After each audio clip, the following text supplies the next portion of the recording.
So I'm doing some deliveries here in the Orange Park area, Jacksonville, Florida, and I saw this sign. It said Thousand Oaks Drive.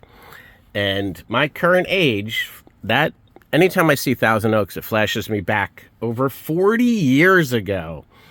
I lived in an apartment complex, condominiums, called Thousand Oaks Village in Atlantic Highlands, New Jersey. And the famous claim to fame for that particular area at the time was Sergeant Slaughter, the wrestler.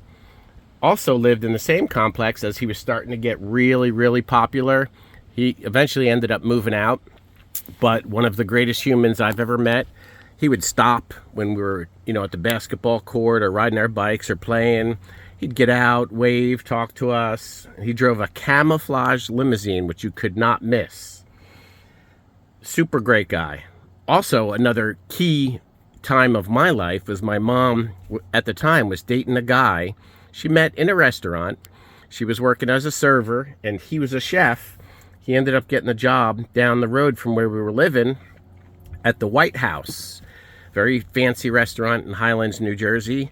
And back then, babysitting, parents really didn't have babysitters a lot. Not to my knowledge, at least, because I would go to work with my mom or her different boyfriends at the time.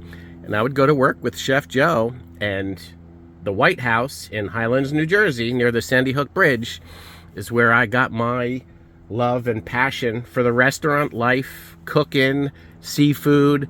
I learned so much there. I would help wash dishes, peel shrimp, shuck oysters, cut lobsters. I learned to do so much there. Washing dishes. I mean, they had me doing everything. But also near the end of the night, the dark side comes out in the restaurant world. They're starting to drink more near the end of the shift, and then they're breaking out the cocaine.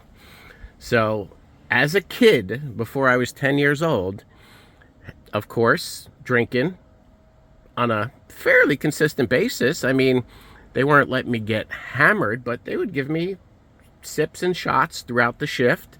And then I remember the very first time I tried cocaine. I wasn't even 10 years old. I was 9 at the time.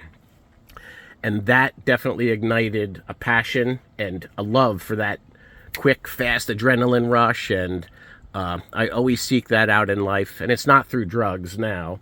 But in the past, yeah, definitely it was. But all the way down here in Florida, seeing that sign flashes me back over 40 years ago. It's amazing what a simple word or a phrase or something can bring you back. As always, stay safe. Make it a great day.